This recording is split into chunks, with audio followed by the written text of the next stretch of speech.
Right sequence of mechanism of labour. ठीक, labour का जो मैकेनिज्म है उसका सीक्वेंस क्या है। ठीक है, तो क्या ऑप्शन दिया है, फर्स्ट ऑप्शन दिया है restitution, internal rotation, crowning and external rotation. B option दिया है restitution, external rotation, internal rotation and crowning. Third दिया है रेस्टिट्यूशन, एक्सटर्नल रोटेशन, क्राउनिंग और इंटरनल रोटेशन। और फोर्थ दिया है एंगेजमेंट, इंटरनल रोटेशन, क्राउनिंग और रेस्टिट्यूशन, एक्सटर्नल रोटेशन। तो देखिए इसमें राइट ऑप्शन क्या है, ए राइट ऑप्शन जाएगा। रेस्टिट्यूशन होता है सबसे पहले, इंटरनल रोटेशन, उसके बाद क्राउनिंग होता है, उसके बाद होता है एक्सटर्नल रोटेशन।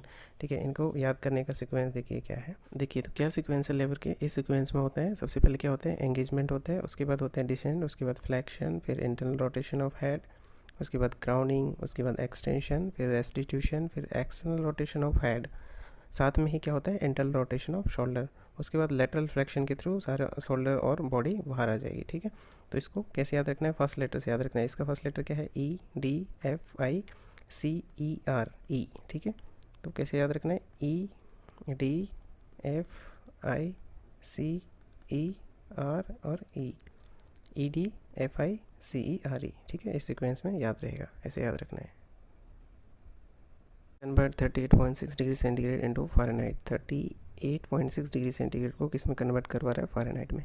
तो ये ऑप्शन दिए हैं, इनमें से फाइंड आउट करना है कि 38.6 डिग्री फ़ारेनहाइट में कितना होता है। तो इसके दो फॉर्मूले आपको याद रखने पड़ेंगे। C is equal to F-32 into 5/9 और दूसरा फ़ारेनहाइट का F इज इक्वल टू इसका अपोजिट हो जाएगा। ठीक है, F is equal to C into 9/5। ठीक है, 9 ऊपर चला जाएगा और 5 नीचे आ जाएगा, और ये जो 32 है ये इधर जाएगा तो प्लस में आ जाएगा, +32।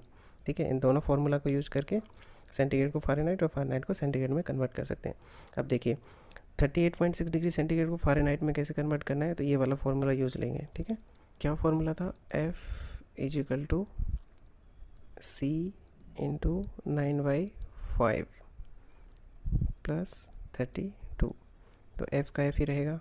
ठीक है, इजिकल टू इजिकल C कितना दिया था, 38.6 इंटू 9/5 +32। इसको सॉल्व करना है आगे। 38.6 इंटू 9 कितना हो जाएगा, 347.4 डिवाइड बाई 5 सेम ही रहेगा, +32 सेम रहेगा। ठीक है, तो F इजिकल टू इसको सॉल्व करना है, कितना हो गया 347.4 को 5 से डिवाइड करेंगे तो कितना आ जाएगा 69.48 +32 का +32 ही रहेगा। तो 69.48 +32 कितना हो जाएगा 101.48।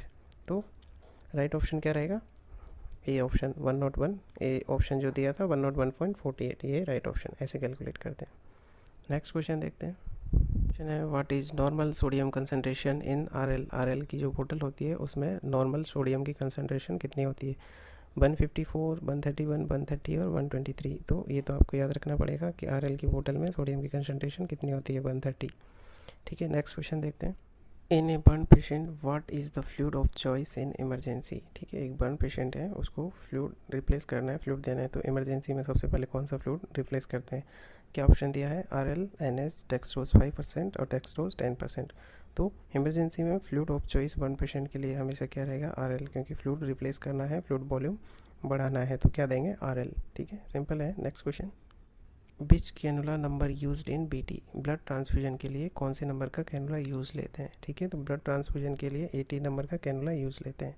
According to WHO guideline which kind of malnutrition parameters is use at anganwadi centre. Anganwadi centre पर WHO गाइडलाइन के अकॉर्डिंग मालन्यूट्रिशन को कैसे आइडेंटिफाई करते हैं। तो इसके लिए क्या ऑप्शन दिया है, weight for height, MUAC, height for age, chest circumference. तो आंगनबाड़ी पे आप कभी गए हो तो वहाँ पे वेइंग मशीन भी होती है और हाइट का ऐसे मीटर लगा होता है हाइट नापने के लिए। तो वो क्या चीज़ देखते हैं, weight for height. Weight for height के अकॉर्डिंग माल न्यूट्रिशन को आइडेंटिफाई करते हैं। नेक्स्ट क्वेश्चन है, आइडेंटिफाई द फॉलोइंग सिंबल। ये जो सिंबल बना है किस चीज़ का है, तो ये रेडिएशन का है, साइटोटॉक्सिक का है, बायोहैज़ार्ड का है या फिर ऑटोक्लेव का है। तो ये जो सिंबल है हॉस्पिटल में कई बार देखा होगा आपने। ठीक है, ये किस चीज़ का सिंबल है, बायोहैज़ार्ड का। BMW है, ठीक है, बायोमेडिकल वेस्ट की जो पॉलीथीन है उन पे ऐसा देखा होगा आपने सिंबल। नेक्स्ट क्वेश्चन है, नेक्स्ट है what is most common cause of PPH। PPH क्या है, पोस्टपार्टम हेमरेज। तो पोस्टपार्टम हेमरेज का क्या पूछा है, मोस्ट कॉमन कॉज। ऑप्शन क्या दिया है, एटोनिसिटी ऑफ यूट्रस, ट्रोमा, ऑक्सीटोसिस या फिर प्रेसिपिटस लेबर। तो मोस्ट कॉमन कॉज क्या होते हैं पोस्टमार्टम हेमरेज का? एटोनिक यूट्रस, या फिर इसमें ऑप्शन दिया एटोनिसिटी ऑफ यूट्रस, यही है मोस्ट कॉमन कॉज। इसमें क्या होता है यूट्रस की टोन खत्म हो जाती है, एटोनिक हो जाता है, तो ब्लीडिंग होती रहती है। ये मेनली पोस्टमार्टम हेमरेज है वो दो टाइप का होता है, ठीक है, प्राइमरी और सेकेंडरी।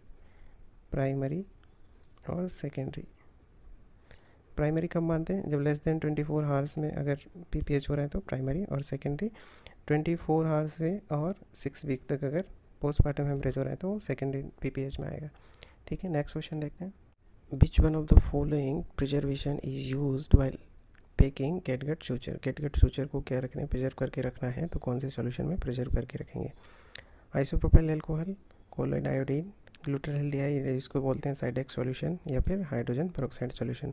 तो कैटगट सूचर होते हैं उनको किस में प्रिजर्व करके रखते हैं? हाइड्रोजन पेरोक्साइड के सॉल्यूशन में, ठीक है। नेक्स्ट क्वेश्चन है normal respiration rate in adult. Adult के अंदर नॉर्मल रेस्पिरेशन रेट कितना होता है? ऑप्शन दिया है 8, 15, 25 और 30। तो नॉर्मल अडल्ट का रेस्पिरेशन कितना होता है? 60 to 20 मानते हैं, 22 भी मानते हैं, 24। तो देखिए ऑप्शन 8 कम है, ज़्यादा ही कम हो गया 8 तो अडल्ट के लिए रेस्पिरेशन। 15 लगभग एवरेज में आ रहा है, ठीक है। 25 भी ज़्यादा हो गया, 30 भी बहुत ज़्यादा हो जाएगा, तो राइट ऑप्शन क्या जाएगा? 15।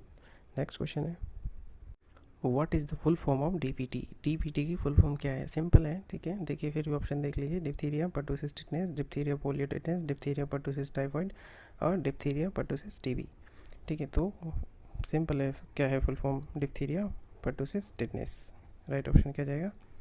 ए, डिप्थीरिया पर्टुसिस टिटनेस, डीपीटी की फुल फॉर्म। नेक्स्ट है a baby admitted in ICU on ventilator support by 4 mm T tube, which suction catheters was used in this children? एक बेबी है ICU में admitted है ventilator पे, उसकी ट्रेकिस्टोमी tube कितने की है? 4 mm की ट्रेकिस्टोमी ट्यूब है। विच सक्शन कैथेटर साइज? अब सक्शन कैथेटर पूछ रहा है कि ये 4 mm की ट्रेकिस्टोमी ट्यूब है, उसका सक्शन करने के लिए कौन सी साइज़ की कैथेटर लेंगे, ठीक है। तो ऑप्शन दिया 8 फ्रेंच, 10 फ्रेंच, 12 फ्रेंच और 14 फ्रेंच। तो बच्चे जो होते हैं, चिल्ड्रंस जो होते हैं, उनमें बिलो 10 फ्रेंच की कैथेटर यूज़ लेते हैं, सक्शन कैथेटर, ठीक है। और अडल्ट के लिए मोर देन 10 फ्रेंच का यूज़ में लेते हैं। किसके लिए? अडल्ट के लिए। तो कितने की ट्यूब है? 4 की। तो चिल्ड्रंस के लिए किसका लेंगे? 8 का, ठीक है। 4 की ट्यूब है तो सक्शन कितने का लेंगे? डबल का, 8 का सक्शन कैथेटर लेंगे, ठीक है। 6 की है तो कितने का लेंगे? 12 का सक्शन कैथेटर। अगर 8 की ट्यूब है तो कितने का लेंगे? 16 का सक्शन कैथेटर। तो जस्ट डबल का सक्शन कैथेटर लेते हैं जितने की ट्यूब है उससे, ठीक है। नेक्स्ट क्वेश्चन है ए lady वेजाइनली delivered A baby in labour room on duty nursing officer know that after 7 days post delivery which type of lochia comes from vagina, ठीक है। क्या है? एक लेडी है जिसने डिलीवर किया है बेबी लेबर रूम में वेजाइनली on duty nursing officer after 7 days, ठीक है। 7 दिन के बाद उसको कौन से टाइप का लोकियल डिस्चार्ज आएगा, ठीक है। तो डिस्चार्ज कौन से टाइप का आएगा, कैसा आएगा? रूब्रा है, सिरोसा है, एल्बा है, या फिर नन ऑफ अबव है, ठीक है। तो आफ्टर 7 days कैसा आता है? वेजाइनल डिस्चार्ज जो होता है, जिसको लोकिया बोलते हैं, सिरोसा टाइप का आएगा, ठीक है। देखिए लोकियल डिस्चार्ज कितने टाइप का होता है? सबसे पहले रूब्रा क्या होता है? रूब्रा होता है ये रेड कलर का होगा, ठीक है। कितने दिन तक आएगा? 1 to 3 days तक आता है। 1 to 3 days तक कौन सा लोकियल डिस्चार्ज आता है? रेड कलर का, जिसको क्या बोलते हैं? रूब्रा।